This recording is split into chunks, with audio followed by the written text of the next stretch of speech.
धमकियां बहुत मिली कि बीजेपी में आ जाओ, अच्छा रहेगा तुम्हारे लिए, तुम्हारे परिवार के लिए। तो मुझे तो मतलब बहुत शर्म आती है कि इतने बड़े प्रधानमंत्री, इतने बड़े अमित शाह, उनके पोते की उम्र का मैं हूँ, उनके पोते की उम्र के बच्चों को इस तरह की धमकियां देते हैं। मतलब क्या क्या फायदा तुम्हारे इतने बड़े प्रधानमंत्री या गृह मंत्री होने का, अगर तुम्हें बच्चों को इस तरह की धमकियां देनी पड़ती है।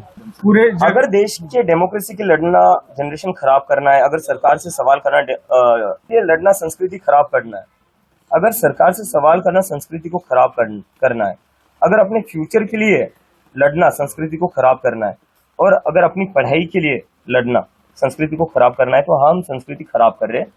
और मैं कहना चाहूंगा बाबा रामदेव जी से कि सर, पतंजलि के जो फॉल्टी प्रोडक्ट्स बन रहे हैं ना, वो जो खराब हो रहे हैं, पहले उस पर ध्यान दीजिए। उस पर तो सुप्रीम कोर्ट भी बोल रही है उनको बैन कर दो।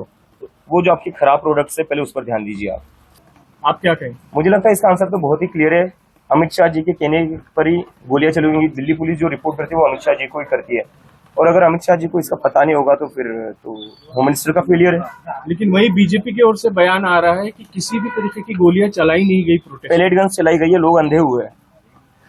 पैलेट गन्स मैंने खुद देखी चलाते हुए, हॉस्पिटल में क्रिटिकल थे वो पेशेंट्स, और गोलियां क्या नहीं चली। बिहार में क्या हुआ है? AK-47 बिहार में क्या हुआ? AK-47 किसने चलाई? किसकी सरकार है वहां पर? मतलब देश के बच्चों के ऊपर तुम AK-47 चला रहे हो। एक टाइम था इस देश में AK-47 चलाई जाती थी आतंकवादियों पर, अजमल कसाब पर। जब पार्लियामेंट पर अटैक हुआ था तब AK-47 चलाई जाती थी। आज AK-47 चलाई जा रही है स्टूडेंट्स पर। क्या आने वाले दिनों में अगर विपक्ष कोई अगर बड़ा मुद्दा लेता है सरकार के खिलाफ, तो क्या कॉकरोच जनता पार्टी उसमें सहभाग लेंगे, उन्हें सपोर्ट करेंगी? मुझे लगता है अभी सिर्फ विपक्ष ने, इस पूरे देश को एक साथ आने की जरूरत है।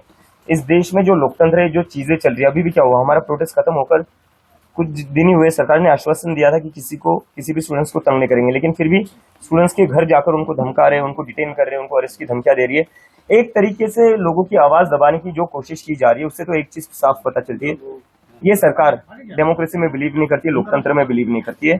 इस सरकार की वजह से इस देश का डेमोक्रेसी और लोकतंत्र कमजोर हो चुका है। लोकतंत्र को बचाने के लिए, संविधान को बचाने के लिए सिर्फ विपक्ष नहीं, सभी लोगों को एक साथ आना पड़ेगा, और हम सब एक साथ आएंगे।